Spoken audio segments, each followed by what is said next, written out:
short, Jesus completely did not fit the model that they'd psyched themselves up for.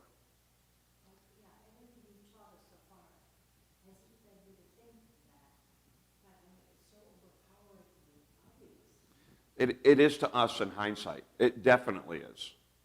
And how the New Testament dovetails so much with the Old Testament and fulfills all the prophecies and checks all the boxes. You do wonder why. But they were so steeped in their legalistic tradition, and legalism is an issue in a lot of churches today, that they couldn't shake it.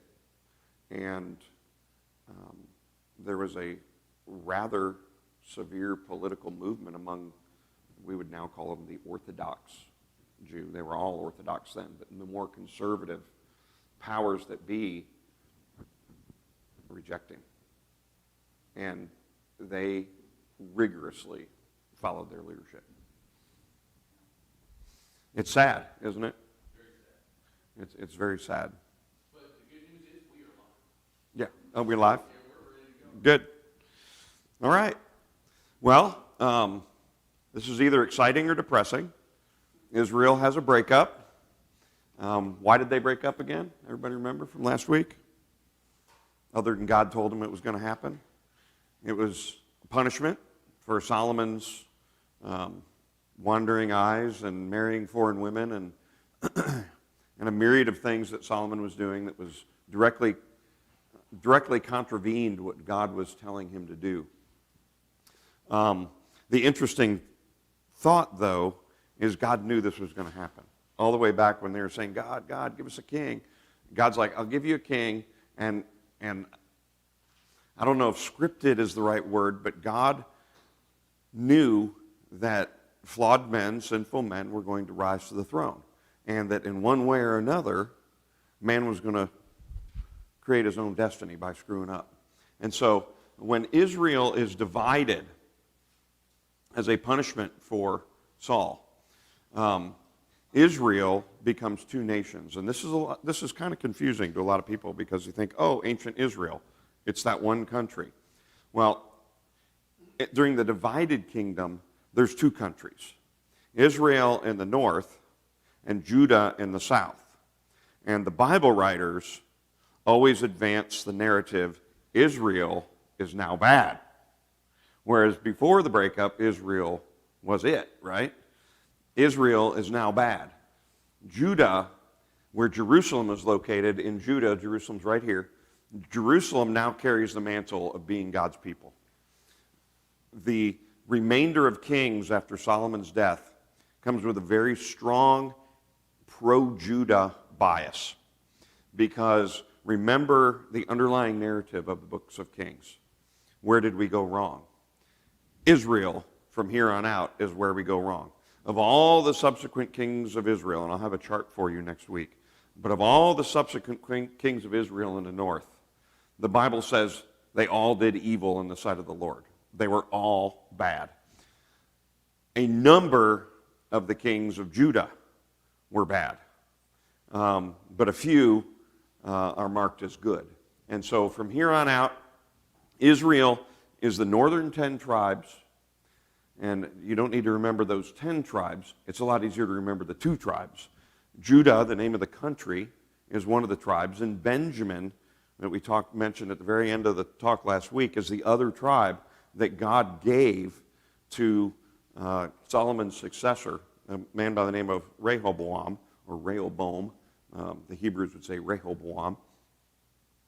And those two carried the mantle in the south. Ultimately, spoiler alert, the 10 tribes of Israel, God is going to allow to be conquered by the Assyrians. And we mentioned the Assyrians and what they did to them. It was mean and nasty and gross. And the northern 10 tribes will eventually go away, and actually in 722 BC. Judah would hang on for about another 150 years and be around until 586 BC.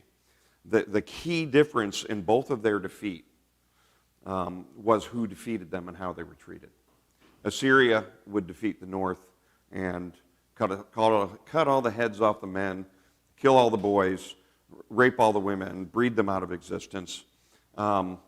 Judah would be conquered by the Chaldeans, Neo-Babylonian is another term for them, the new Babylonians. They're related to those old Amorite Babylonians of Hammurabi. The Chaldeans would conquer the south, and the Chaldeans had a whole different formula on how to treat their defeated people that we'll get into when we get to the fall of Israel and Judah in about 2 weeks. I'll refer back to this map a few times. Notice Philistia cuts up right here, and then Phoenicia cuts right here. And so these three countries, Phoenicia, Israel, and Philistia, make up the coast. Judaism is by and large at this time an interior religion. It's not a coastal religion. It's located here in Jerusalem, which is a lot closer to the Dead Sea, which is kind of good for nothing, and Bethlehem just below it. Some very interesting things happen at the moment Solomon dies. Of course, we don't know how many sons he had. We can assume a whole bunch. The Bible writers don't get into the narrative of the struggle for the throne. They don't give us as much as they did with David and Solomon coming to the throne. But what we do get is somewhat of a smooth transition to Solomon's eldest son, a man by the name of Rehoboam. And it says in 1 Kings 11, 41 and 42, as for the other events of Solomon's reign, all he did and all the wisdom he displayed, are they not written in the book of the Annals of Solomon? We don't have that book. Some people say, oh, it's really Chronicles. Well, Chronicles is really a combination. This would have been the primary source, the Annals of Solomon. It would have been the actual writings of the scribes that recorded Solomon's reign. Wish we had them, but we don't have them. Solomon reigned in Jerusalem over all Israel. So it's emphasizing the non-divided aspect for 40 years. Again, we see a lot of multiples of 40. Most translators think that's a generation. Probably not exactly 40 years. Then in 1 Kings, it immediately talks about Rehoboam coming to the throne. Rehoboam goes to Shechem, for all Israel had gone there to make him king.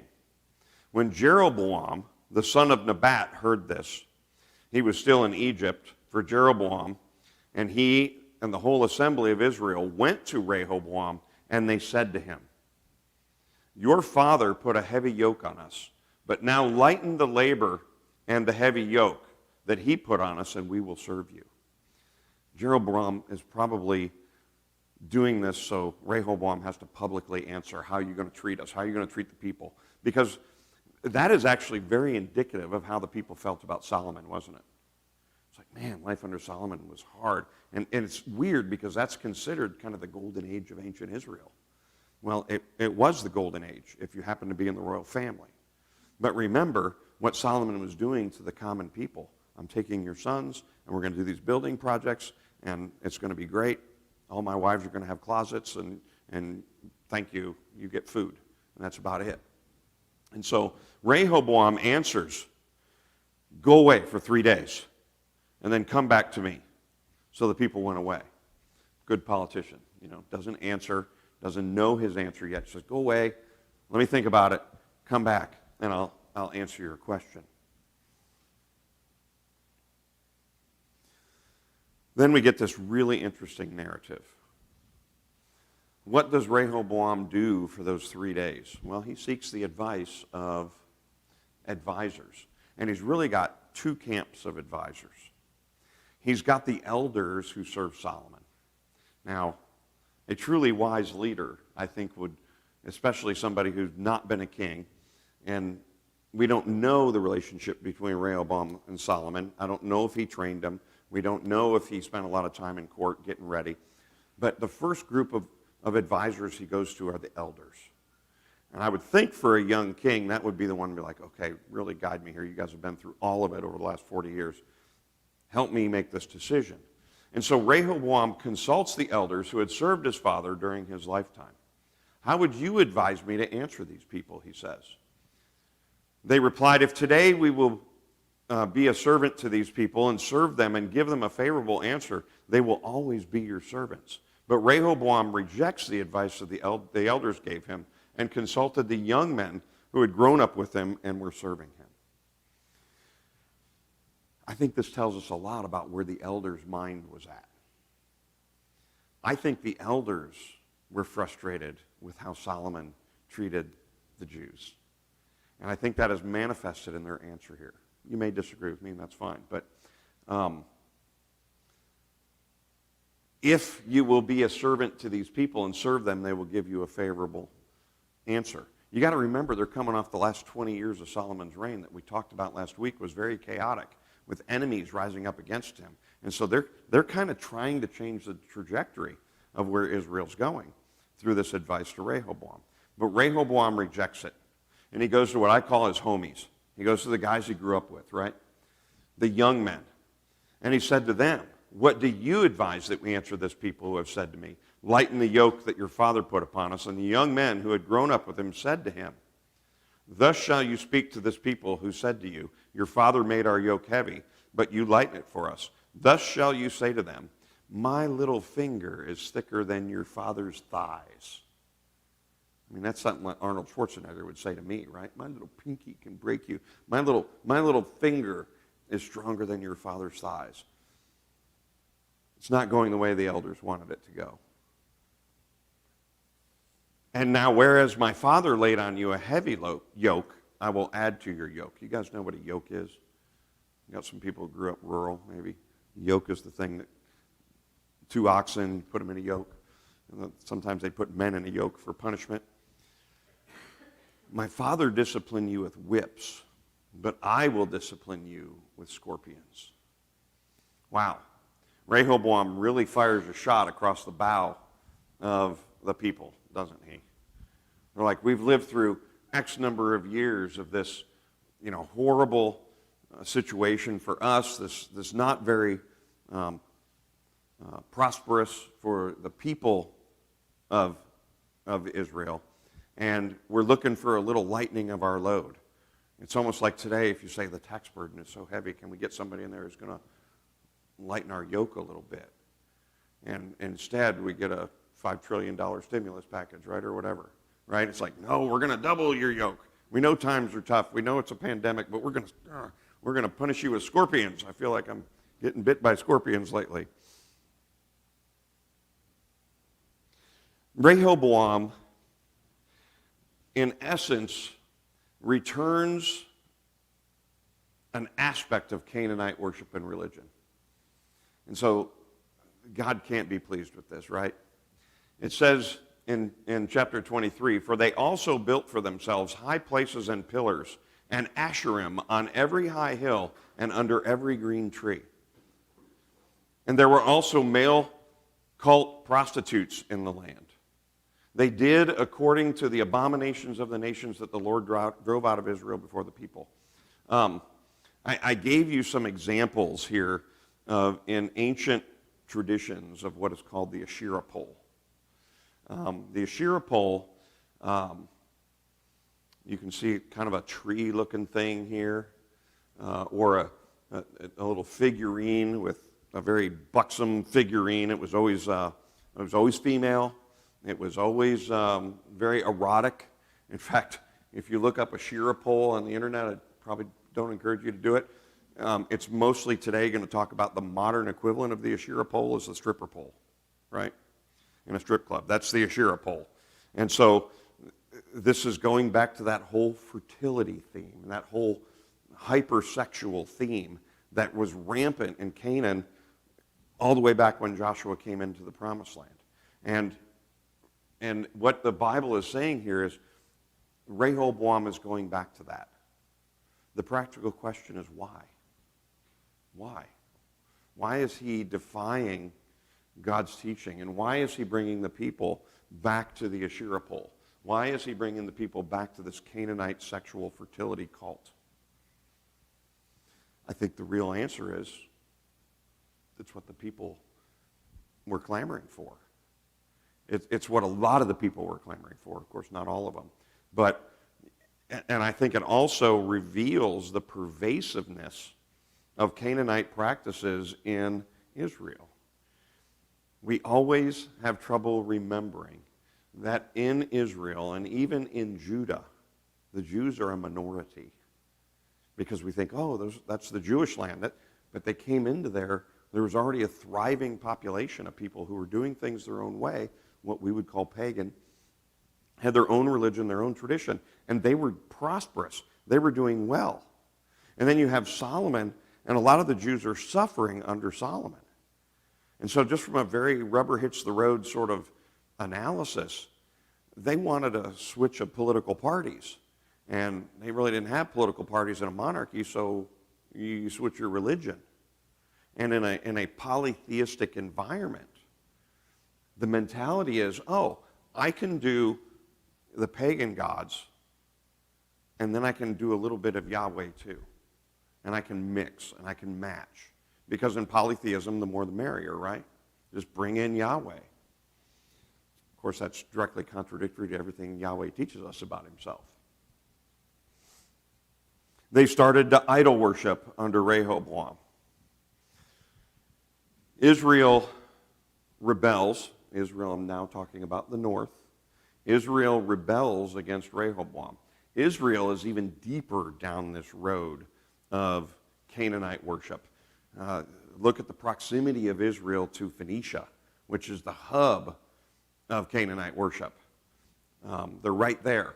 There's a lot more Phoenicians than there are Israelites in northern Israel. Phoenicia is very populated right there on the coast. Big trading city. Mostly pagan.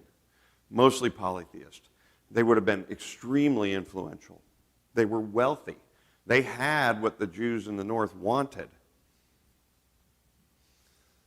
And when all Israel saw the king did not listen to them, the people answered the king, "What portion do we have in David?" The people are approaching and saying, "Remember David? That was the benchmark. Where's that? We're a long way from David. We have no inheritance in the son of Jesse. To your tents, O Israel, look now to your own house, David." So Israel went to their tents. But Rehoboam reigned over the people of Israel who lived in the cities of Judah. Then King Rehoboam sent Adoram, who was a taskmaster over the forced labor. He was the overseer of this conscripted labor under Solomon, and then he was seeking the same job under Rehoboam. And all of Israel would stone him to death. Can you sense the anger in Rehoboam's response to Israel? Solomon punished you with a heavy yoke. I'm going to punish you with scorpions. Oh, no, you're not. And we're going to kill the overseer. We're going to take care of that problem.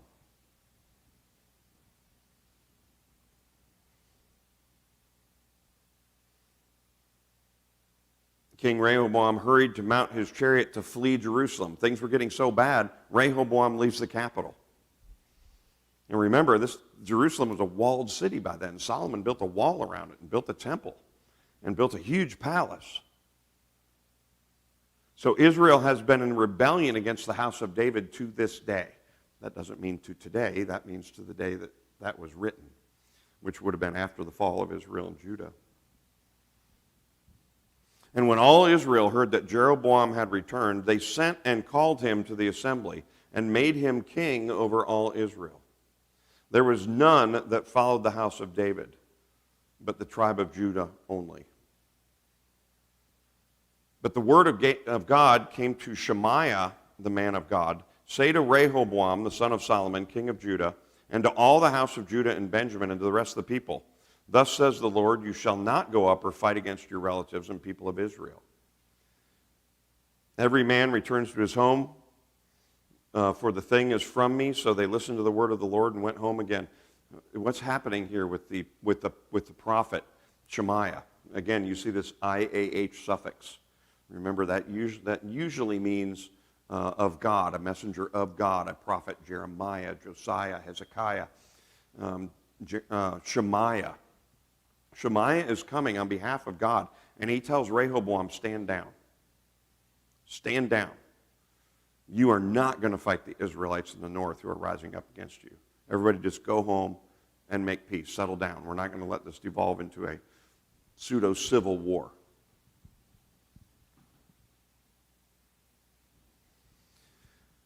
Jeroboam had been in exile. Jeroboam was not of royal lineage. Jeroboam was, many biblical scholars call him a general under Solomon. And he had gotten crossways with Solomon, and he had fled to Egypt.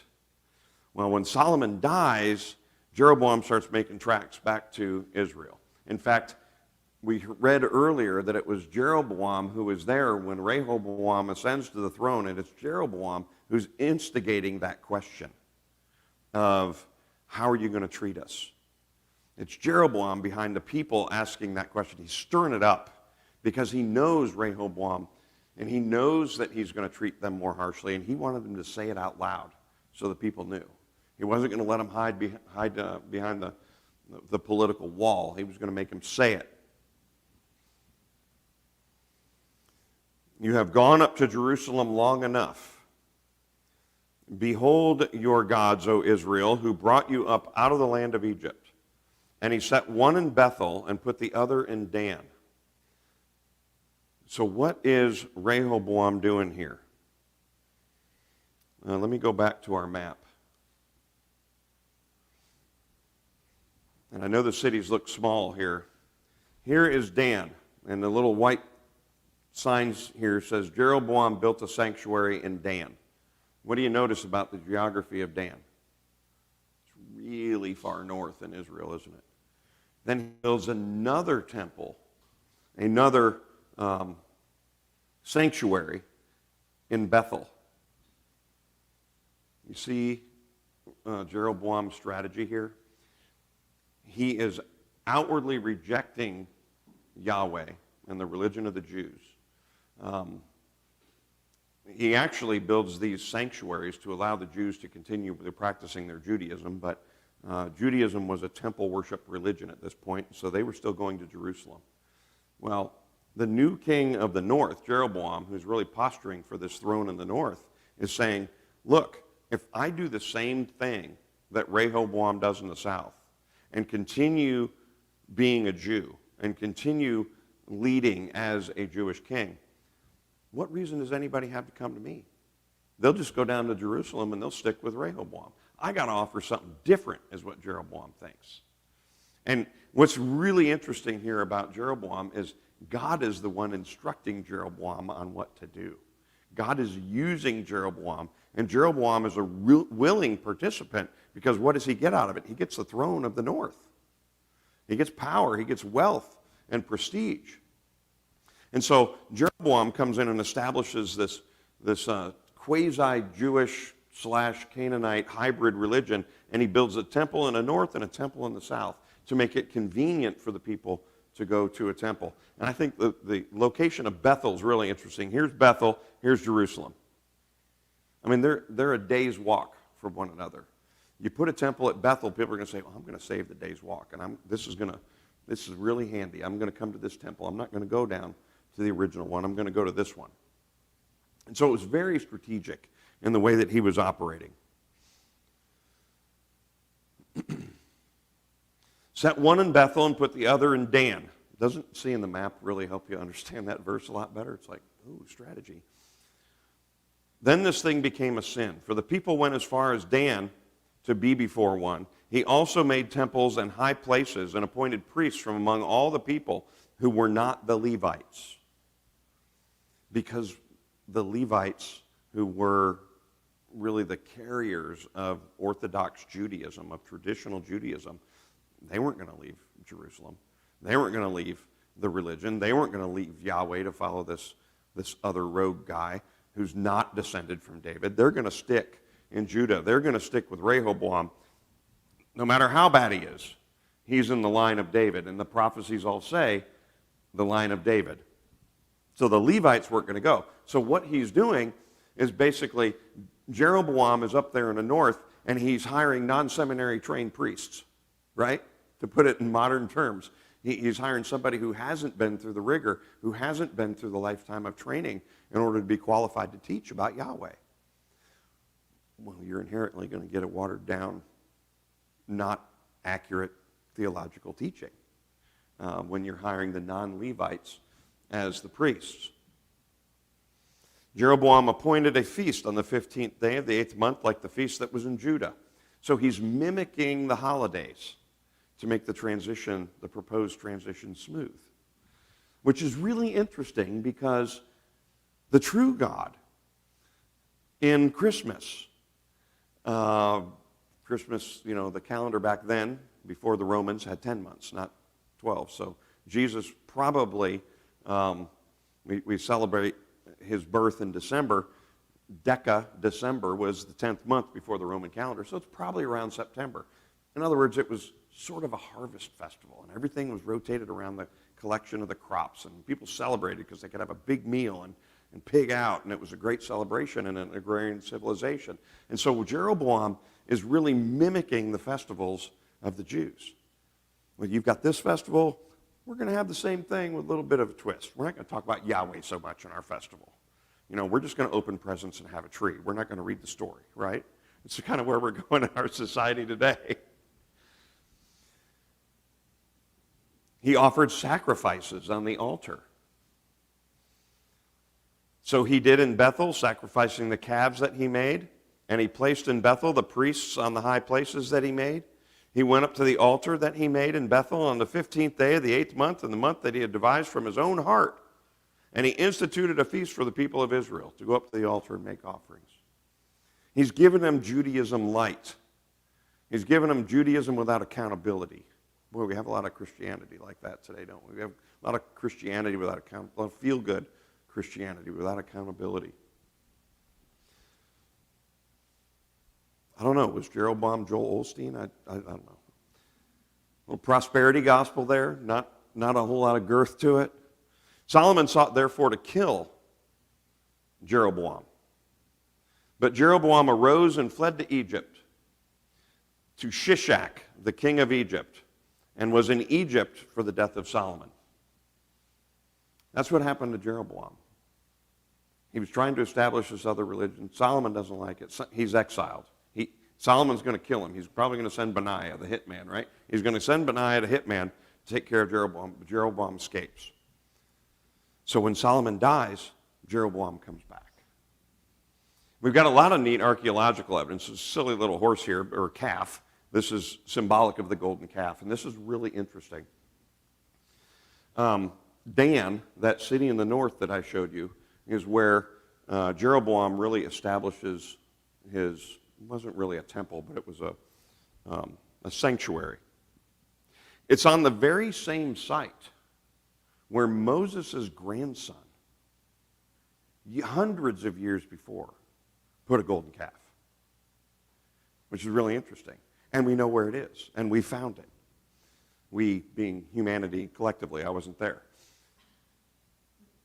But you see here the altar of Jonathan, that's not the Jonathan, that's not Saul's son. This is Moses' grandson in Judges 18:30. In 1340 BC, does the same thing at the same altar.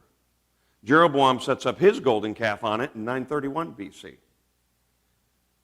Canaanite religion was pervasive. Even the grandson of Moses was susceptible to it. Moses never made it in. So here we have a Hittite calf god with blood offering from 1450 BC that was typical in Israel during the Exodus time. And it's on the same site. So this would have been sort of a holy site to the pagans. And here's Jeroboam establishing this quasi-feel-good Jewish religion on the same site with the same little altar. By the way, the whole symbol of the calf, and you always notice it's a male calf, is very important. The bull is the symbol of fertility. We talked about that before, right? The bull, how many bulls do you put in a field of cows? One, otherwise you're going to have war for the right to mate. Well, the calf in Canaan, or the cow, is also a symbol of Baal. Many ancient digs in the area of Ugarit, which is really Phoenicia, indicate that the statue of a calf man, sort of anthropomorphic is the term, part man, part animal, was always the symbol of Baal, the god of fertility and rain, because bulls are seen very virile. very obviously virile if you've seen a bull. So this sacred area, or Temnos at Dan, is a large complex over a half acre in size. The central open-air platform of the sacred area went through 3 phases during the Israelite period. In any event, this entire area that is now called Tel Dan was an important Israelite cultic center for pagan worship. Whether it is the Beth Bamoth referred to in 1 Kings, which I think it is, will no doubt continue to be debated by scholars for years to come. The biblical record is silent concerning the specific cultic acts that were performed at Dan, and does not even specify what use was made of the golden calf, which Jeroboam made. It's really interesting that Jeroboam is going back to this very familiar sort of symbol of rebellion against God, isn't it? When do we read about the golden calf, perhaps most famously in the Bible? Huh? Moses, bringing down the 10 Commandments from Mount Sinai, and he arrives down there, and they're partying and celebrating the golden calf. This is kind of the same thing, revisited. Figurines, some kind of water for purification, libation rituals, drinking, got to have some fun in pagan religion. So it's just really interesting that archaeologists have uncovered this site. And here it is in a bigger image. It's been added onto. This Hellenistic wall means it was built after Alexander the Great, which would have been in the 2nd century BC. You see an 8-meter wide stair that was added by Jeroboam II. Not the Jeroboam we're talking about here. He's much later, 780. By the way, this Jeroboam is probably around 900-ish BC. Ahab would even add an altar here. Ahab, who's married to the wicked of the wicked, the Canaanite princess of Sidon, Jezebel, sort of the pinnacle of evil in the eyes of the Jews because she is descended from Canaanite kings. Ahab would add to this altar. So it was often used by many northern kings during the hedonism that was the nation of Israel. Kind of cool, isn't it? It's not only cool that they discovered it, but then they could figure out what it was. That's because you come across that in the Ozarks, and you're like, oh, somebody's house burned down. But it's clearly a foundation to a significant building, and they can date it, test it. They also found many interesting writings at this site, which really is what told them what it was. Something found in the cult complex was an inscription dating to the Hellenistic period. Again, that is after Alexander the Great, written in Aramaic and Greek. Both of those common languages. Aramaic was the Semitic language of the people of the ancient Near East. It would have been the everyday language that Jesus spoke. He would have spoke Hebrew in a religious setting, but to the Gentiles and when he's given his sermons, they were probably in Aramaic because he wasn't in the temple. He didn't have an all-Jewish crowd. Which says to the God who is in Dan. And notice, it's God with a small g. And this is straight from the scripture. To the God who was in Dan, Zolios made a vow. 800 years after it was built and the northern kingdom was annihilated by Assyria, the cultic complex was remembered. This is obviously in Greek and Aramaic. Those are Greek letters. And they're referencing that archaeological site that I just showed you. They're referencing that temple, that sanctuary at Dan, several hundred years later. So it was very well known. Very well known. Another stele is a stone with writing on it, basically, is the very famous Tel Dan inscription. And I mentioned this in an earlier lesson, that it referenced the house of David. And it's the earliest reference to the house of David that we have. Well, it has a whole lot more on it than just a reference to the house of David. As a matter of fact, it lists 8 kings of Israel and Judah. So to those minimalists who say, oh, those people didn't really exist, this is just made up, well, here we've got an inscription from a holy pagan site of Tel Dan that references 8 of the kings of Judah and Israel. It mentions Hazael, Ben-Hadad II, Ahab, Joram, Ahaziah, Jehoram, David, and Jehu. That's pretty significant of an archaeological find. If you're the archaeologist and you're uncovering it, it's like, oh my gosh, it's amazing. Here's the reference to the house of David right here that is sort of faded for us. Hazael was the king of Aram from 840 to 800 BC. He killed Ben-Hadad, the king of Israel, after he was anointed by Elisha. That's mentioned in 2 Kings. The annals of Shalmaneser III. Shalmaneser III was an Assyrian king, emperor, say that he usurped the throne and was the son of nobody. Elisha cried because he knew Hazael would kill Joram and Jahaziah in 2 Kings. And so there we see the biblical references to many of the kings that are referenced on this particular stone. Really an incredible discovery, discovered just kind of recently. When you're an ancient historian, recently means in the 20th century, 1900s. Jeroboam, you get the narrative about Rehoboam right after Solomon dies, and then it transitions to a narrative about Jeroboam. And the writers are very strategic. It's almost like a really good novel. You're reading about Rehoboam, and you're like, oh, that is so bad. That is just awful. It can't get any worse. And then, boom, they hit you with Jeroboam. You think Rehoboam was bad for having elements of Canaanite worship. Jeroboam goes full kamikaze. I mean, he's off the charts. Jeroboam built Shechem in the hill country of Ephraim and lived there. And he went out from there and built Penuel.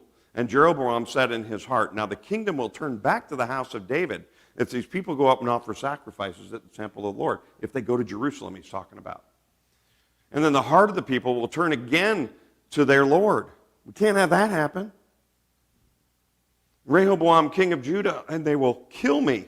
And they'll return to Rehoboam, the king of Judah. This is a pure political ploy. He's like, if I don't change up the religion, what do I offer that's different than Rehoboam? Who's already changing up the religion?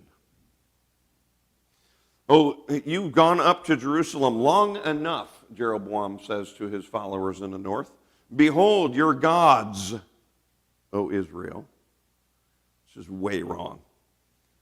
Who brought you up out of the land of Egypt. Nope. Only one God brought him up out of the land of... You see how he's in political speak? Just kind of smooth and just like, your gods brought you up out of the land of Egypt. Then this thing became a sin, for the people went as far as Dan to be before one. He also made temples and high places and appointed priests from among all the people who were not of the Levites. So Rehoboam does help me with degrees here. 180 is a complete turnaround, right? So Jeroboam's doing a 180. Rehoboam's probably doing about a 90. He's kind of doing a right angle on the straight line that is following God. He's like, oh, let's just go this way a little. Maybe not even a 90, maybe like a 30. He's just veering. He's veering and introducing these elements. Well, Jeroboam's doing a whole 180. He's like, let's reject this for political reasons. And remember who put Jeroboam there? God did. God put Jeroboam there. God is over the centuries teaching them this lesson that he told them when they asked for a king in the first place. You don't need one. They're going to be bad because they're going to be men. All you need was me. That's what God is saying. Well, they didn't listen, did they? And they begged and they begged and they begged. And he gave them a king. And I almost think he was either sighing in exasperation, okay, you can eat another piece of candy or whatever it is with your kids. Okay, I'll give you a king. And then on the other hand, it's like, this is going to be fun. Or this is going to be awful. You know, they're just going to have to learn it the hard way. They're not listening to me. They're going to have to learn it the hard way.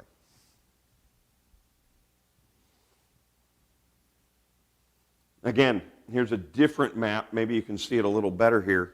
Dan, just to give you a little bit of geography of Israel. Here's what my professor always did when he was drawing Israel. You draw the Dead Sea, and that's the Sea of Galilee. There in blue. This is the River Jordan that flows down from the Sea of Galilee, because this is dead. Nothing, it's all salt water, so it flows in a southerly direction. Jerusalem is always located kind of here. The line between Israel and Judah is kind of here. And then they would always draw the coastline. They would draw the coastline, and they would have this notch in the coastline. See the notch right here? That's right on the border of Phoenicia and Israel. By chance, does anybody happen to know what exists on that notch? This is going to be part of my lesson with the prophet Elijah, because that is where this takes place. This is called Mount Carmel, not Caramel, Mount Carmel. And Mount Carmel is located on this notch in clear view of the sea of Phoenicia on one side. This is Phoenicia right here. Of Israel on this side. So this whole scene of Elijah taking on the prophets of Baal is on this God-made perfect stage. And I'm going to show you a picture of Mount Carmel when we get to the story of the prophet Elijah and Baal. Now it just looks like a mess. But you always get the shoreline with the notch for Mount Carmel. You get the two bodies of water, Galilee, Dead Sea, River Jordan runs from one to the other. And from there you can kind of place everything in ancient Israel.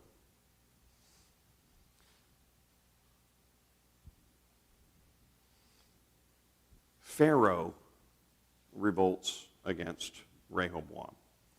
This is the same thing that God did in the latter years of Solomon's reign.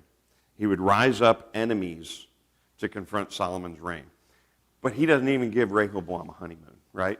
Rehoboam's there very short term, and next thing, the freaking Pharaoh from Egypt is coming up. The most powerful nation, the nation that everybody runs to when there's a famine in the ancient Near East. The Pharaoh's coming. He's got his chariot, and the Pharaoh's coming to sack Jerusalem. In the 5th year of King Rehoboam, Shishak, the king of Egypt, comes up against Jerusalem. He took away the treasures of the house of the Lord and the treasures of the king's house. He got in the walls, and he robbed them blind. He looted them. My students love it when I say he took booty, right? It's just a funny pirate word, but he took booty. He took away everything. He also took away all the shields of gold that Solomon had made. He's stripping the place. He's looting the place.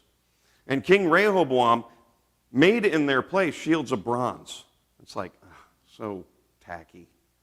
It's an unvaluable metal, soft, no good. And committed to them the hands of the officers of the guard who kept the door of the king's house. That's like, instead of getting Captain America's shield, you get the plastic one from Walmart, right? That's what you're trying to defend Jerusalem with. You got no chance. You got no chance. In Chronicles, this is from Kings, this is from Chronicles. We get a little parallel verse here. In Chronicles, it says, in the 5th year of King Rehoboam, because they'd been unfaithful to the Lord. Chronicles, remember, this is the annals of the king. And they're dissing the king. They're saying he'd been unfaithful to the Lord. Shishak, the king of Egypt, came up against Jerusalem with 1,200 chariots and 60,000 horsemen. A chariot in ancient warfare was the equivalent of a tank, right? They were basically unstoppable by a foot soldier. And this was an overwhelming force from a very wealthy nation. And you have to wonder, why is it that Israel and now Israel and Judah continue to survive? They should have been defeated hundreds of times over. But up to this point, God has constantly repelled invaders, kept them at bay, kept Israel and Judah safe. But now he's letting Jerusalem fall. Picture yourself being a Jew in Jerusalem, just a common farmer living in Jerusalem or outside the Jerusalem walls. The city was only inside the walls. It's all farmland around it. You know, it's like everybody now, all the older people always say, oh, the world's going to heck in a handbasket, right? Everything's going to, what is with this country today? Sounds like me now, but what's going on? That's what all the old guard in Jerusalem are saying. It's like, Really?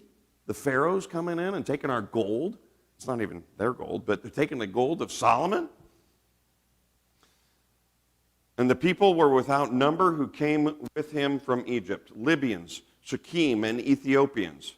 And he took the forfeited cities of Judah and came as far as Jerusalem. Rehoboam succeeded in losing almost all of the cities around Jerusalem in the countryside, including Bethlehem, by the way. It would fall to the Pharaoh.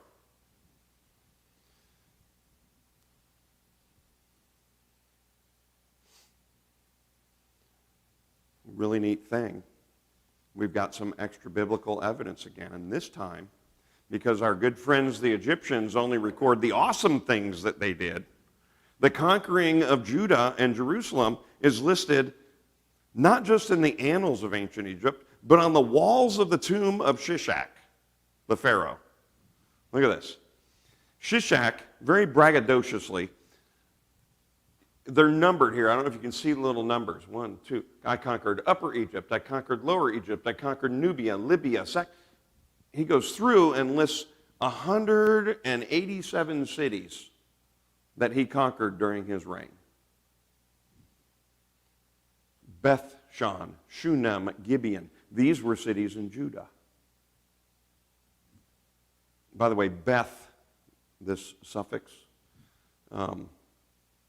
in ancient Judaism, Ben means from the house of. And so people didn't have last names in the ancient world. And so I would have been William Ben Kenneth, because my dad's name is Kenneth. William from the house of Kenneth. And so you take your first name and you take your dad's first name and put Ben in the middle, and you're from that house. Women, you would also use your father's name, and you would say your connector there, instead of Ben, would be Bean, B-I-N. And so it would be Lisa Bean Alton, right? Lisa from the house of her father. And that's how it was described. Well, Beth was a symbol, a prefix that indicated that the whole people in this town were from the house of Shan. And so you know it's a Jewish town because that's a Hebrew suffix. But really interestingly, look at down here, number 106 and 105 of the cities that Shishak conquered. That is the Egyptian writing for Jerusalem. That's cool. That's really cool. Because here we have an Egyptian source verifying the biblical account of exactly what happened. Shishak went in, rocked Judah, took most of the towns, and even went into Jerusalem and took Jerusalem. Take that, minimalists. Always remember the context here. All the kings of Israel in the north that we're going to read about in the next couple of weeks earn F grades. Or as the Bible says, they did evil in the sight of the Lord. They did not walk in the way of their father David, right? Only some of the kings of Judah in the south, and again I'll have a chart for you next week when we start to look at some of these various kings, earned passing grades. And the Bible says they did what was right in the sight of the Lord, and they walked in the way of their father David. Kings, the books of Kings has a very pro-Judah bias. Chronicles also has a bias, but Chronicles doesn't necessarily have a national bias as much as it does a kingly bias. It is biased towards the royal that it's writing about for the most part. Chronicles, again, is sort of the Egyptian equivalent of history, right? These are mostly the good things that we did, whereas Kings gives us all the bad things that we did. Very unique perspective for writing ancient history. And I want to sort of wrap up talking about the first couple of kings of Israel and Judah today by looking at the narratives of introducing the next two kings of Judah. Jeroboam actually reigns for a long time and lives through several kings in the south. Rehoboam dies, and we get the introduction of his two successors. And let's look at those introductions. His son Abijam, awesome name, horrible king. Abijam reigns in Judah. Now, in the 18th year of King Jeroboam, the son of Nebat, so it's telling you what year of the opposing king's reign that this king comes to power. He begins to reign over Judah. He reigned only for 3 years in Jerusalem. His mother's name was Maacah, the daughter of Abishalom. And he walked in all the sins that his father did before him, and his heart was not wholly true to the Lord his God, as the heart of David his father. Something I want to point out to you as you work your way through Kings. There is a big indicator here. Again, his mother's name. Anytime you see that in the biblical text, the Bible writer is telling you he was a good Jewish boy when he was born, and then he just went awry. Anytime they list the mother's name. Of course, we know who the fathers of these kings are, right? The previous king. But the Bible writer goes out of his way to tell you, without saying it in so many words, he was a Jew. He was born of a Jewish woman, which makes him a Jew. A Jewish father does not make you a Jew. If a Jewish man has a child with a non-Jewish woman, that child is not born a Jew. It can convert. If a non-Jewish man has a baby with a Jewish woman, automatically Jewish. And so your Judaism passed matrilineally through the mother's line. And so the Bible writer here, frequently in 1st and 2nd Kings, sometimes you don't recognize that it's a woman's name. Sometimes they'll just say that he was the son of, and then they'll have some wild Hebrew name here. Anytime they say that, though, it's a woman, because you already know who the father is, and it's a Jewish woman. You see the pro-Jew, pro-Judah bias built in there, saying, oh, he had all the potential in the world, and he just went awry. He was born of the right line, but he went awry. Then comes Asa. In the 20th year of Jeroboam, Jeroboam's still there, king of Israel. Asa begins to reign over Judah. Abijam only reigned 3 years. We don't get much detail with a lot of these kings. We just get sort of a lineage, maybe a little bit of history. Some kings we get more than others. Next week we're going to talk about the Omridic dynasty of King Omri, who has a son named Ahab. It was kind of a big deal. We get a lot more history about Ahab because he was particularly foul. His mother's name was Maacah, the daughter of Abishalom. So what's this telling you?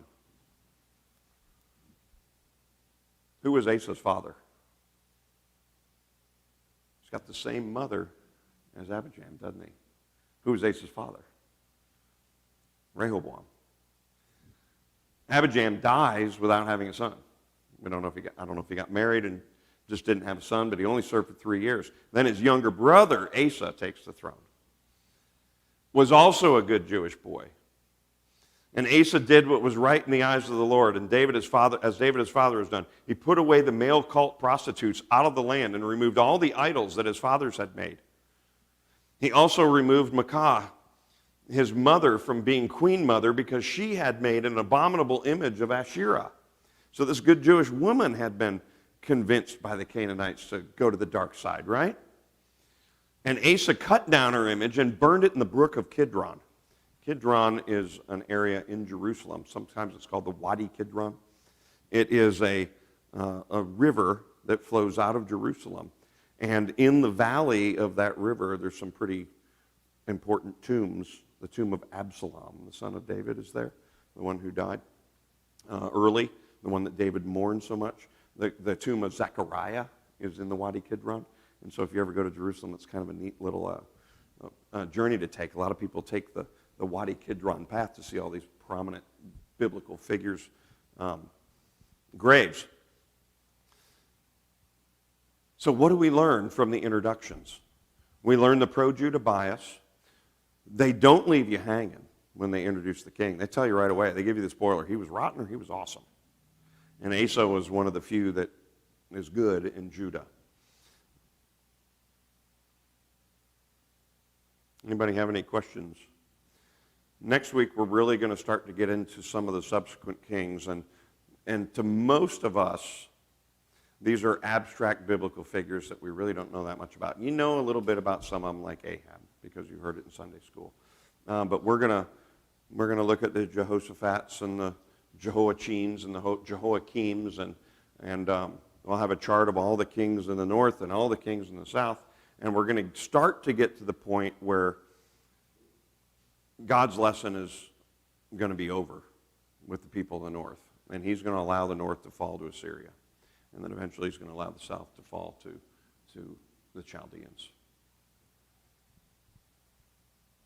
Learn a little something you didn't know much about. Yep.